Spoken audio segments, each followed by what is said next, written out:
The cargo guy they all complained about was watching everything. Every morning at 7:15 sharp, Frank Miller pedaled his old blue bicycle down Maple Street, canvas delivery bag bouncing against his back, moving slower than anyone thought necessary. He wore the same faded navy cap, the same worn work pants, and carried the same leather-bound notebook that he consulted at every stop. The neighbors called him Slow Frank behind his back. They complained to the delivery company about his pace. They posted one-star reviews online. What they didn't know was that Frank wasn't just delivering packages. He was mapping their entire world. Welcome to the Human Stories. Before we begin this powerful story of hidden purpose, patience, and the guardian they never knew they had, tell me in the comments, from which city are you watching this video today? And if you believe that the most important work is often invisible, hit that subscribe button. These stories matter. Frank had been delivering packages to the Riverside neighborhood for 3 years. Same route, same stops, same methodical approach that drove everyone crazy. He'd arrive at each house, consult his notebook, scan the address twice, and take exactly 47 seconds to walk from his bike to the front door. The housewives timed him. The teenagers mocked him. The local Facebook group had an entire thread dedicated to complaining about the world's slowest delivery man. But Frank didn't hurry. He couldn't afford to, because while they saw a 65-year-old man struggling to keep up with modern demands, Frank saw patterns, exit routes, blind spots, unusual behavior. License plates that didn't belong, faces that appeared too frequently, windows that stayed closed when they should be open. He saw everything. His notebook wasn't just delivery addresses.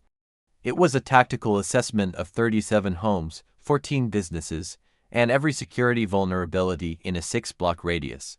Frank had been a communications specialist and intelligence analyst for the U.S. Army for 28 years. He'd mapped hostile territories from Afghanistan to Somalia. Retirement didn't turn off that part of his brain. It just redirected it.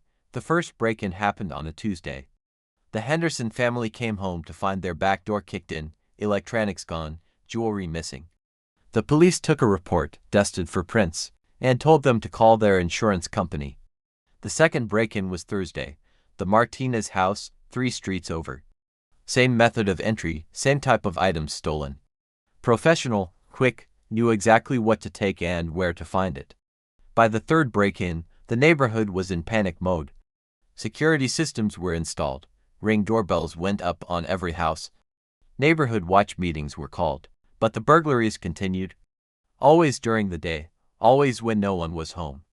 Always in houses that should have been impossible to case properly. The police increased patrols, but the thieves seemed to know exactly when to strike.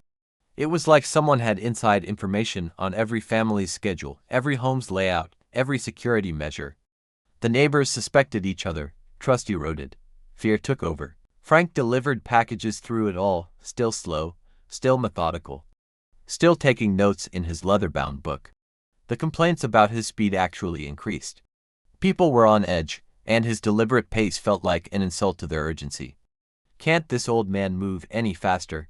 they'd mutter from behind their new security cameras. Then came the morning of the 7th break-in attempt. Frank was making his usual Tuesday rounds when he spotted it. A white van parked on Elm Street, engine running, license plate obscured by mud. The same van he'd logged in his notebook 4 times in the past 2 weeks, always in different locations, always with a clear view of the houses that were later burglarized. The driver was slouched low, baseball cap pulled down, but Frank could see him watching. The Richardson house through binoculars. Mrs. Richardson worked at the bank. Tuesdays she left at 8:30, wouldn't be home until 4 o'clock. Her husband was on a business trip. The house would be empty for hours. Frank had noted all of this because Frank noted everything. He could have called 911, could have reported suspicious activity and let the police handle it. But Frank had spent 3 decades in situations where seconds mattered and backup wasn't coming. So instead, he did what he'd been trained to do. He improvised a solution. Frank pedaled his bike directly to the Richardson house, same slow pace as always. He parked in the driveway, grabbed a package addressed to the neighbor next door, and walked up to the Richardsons' front door. He knocked, waited, knocked again. To anyone watching, it looked like he was making a routine delivery attempt to a house where no one was home. But Frank wasn't just pretending to make a delivery. He was establishing presence, making the target unusable. In surveillance terms, he was burning the site. As long as he was there, as long as there was a witness in position, the burglar couldn't move. Frank spent 20 minutes at that door. He consulted his notebook. He walked around the house, checking the address against his list. He called the delivery company dispatch, speaking loudly enough to be heard across the street. "Yeah, I'm at 237 Elm Street, package for Richardson. No one's answering. Should I leave it or come back later?" The white van drove away. Frank logged the license plate, the time, and the driver's description. Then he pedaled to his next stop and delivered Mrs. Chen's Amazon package. 47 seconds from bike to door, exactly like always. 2 days later, Frank was delivering to Oak Street when he saw the white van again. This time it was watching the Kowalski house. Both parents worked, kids were in school, house would be empty until 3 p.m. Frank repeated his performance. Slow approach, deliberate delay, loud phone call to dispatch. The van left. The third time, Frank decided to escalate. The van was parked on Riverside Drive, watching the Murphy house. But this time, Frank didn't just establish presence. He pedaled directly past the van, slow as always, and made eye contact with the driver. He waved, smiled, took out his notebook and wrote down the license plate number while looking directly at the man behind the wheel. The message was clear: "I see you. I know what you're doing. And I remember everything." The van sped away and never came back. Frank didn't tell anyone what he'd done, didn't file a report or claim credit. He just kept delivering packages, slow and methodical, notebook in hand. The break-in stopped. The neighborhood relaxed, life returned to normal. But one person noticed the connection. Detective Sarah Chen had been working the burglary case for 2 months with no solid leads. The crimes had stopped abruptly 3 weeks ago, and she couldn't figure out why. She was reviewing her notes when she realized something odd. Every break-in had occurred on days when packages were being delivered to the neighborhood. And every break-in had stopped right around the time the regular delivery man would have been making his rounds. Chen looked up the delivery company's records and got Frank's information.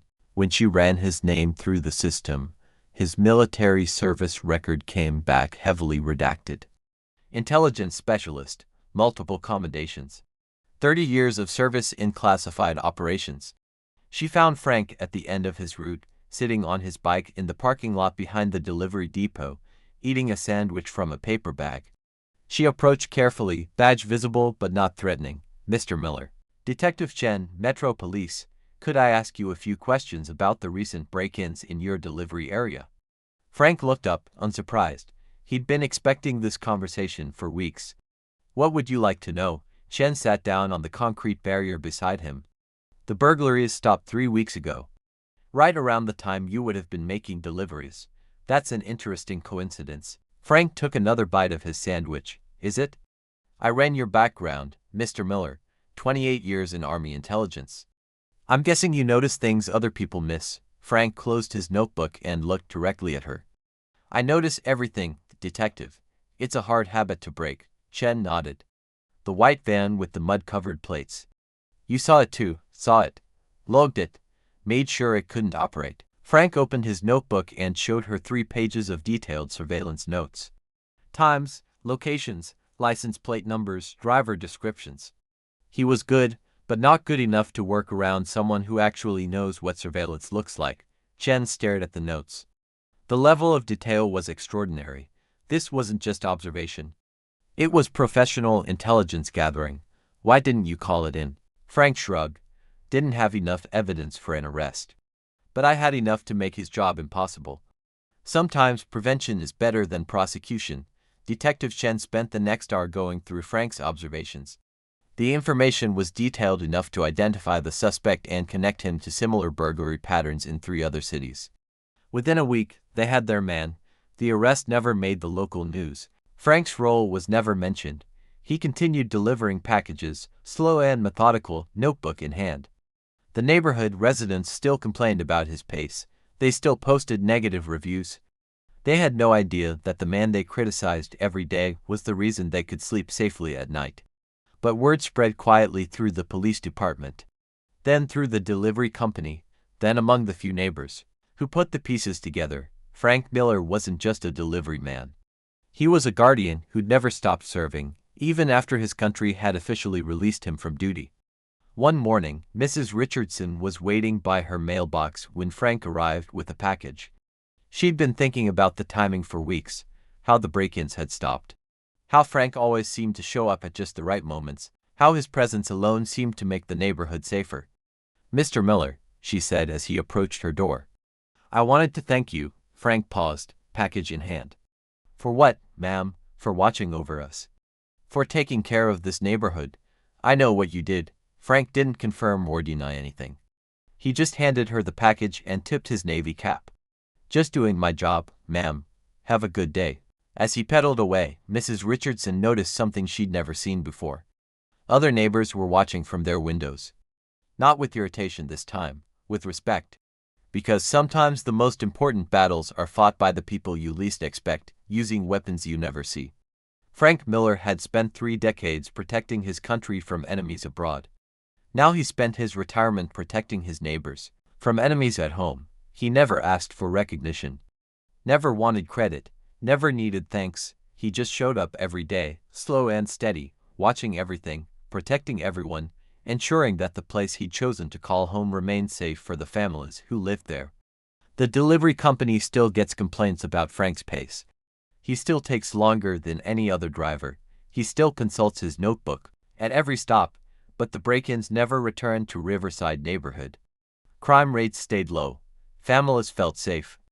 Because the man they all complained about was exactly where he needed to be, doing exactly what he'd always done, standing guard between the innocent and those who would do them harm. Some warriors retire from service, others just find new ways to serve. So now I ask you, have you ever encountered someone whose slow pace, careful attention, or methodical approach annoyed you only to later realize they were protecting something precious? Someone whose diligence looked like inefficiency until you understood their true purpose. Share their story in the comments. Tell us about the guardians you almost overlooked, the protectors you initially dismissed. Because here at the Human Stories, we believe that the most essential work is often done by the people moving slowly enough to see what everyone else misses. Thank you for watching. If this story reminded you that heroes come in all forms, including the ones that take their time, subscribe to our channel and help us honor those who serve in silence. We'll see you in the next story. And next time you're frustrated with someone's pace, look closer. They might be protecting something you can't see.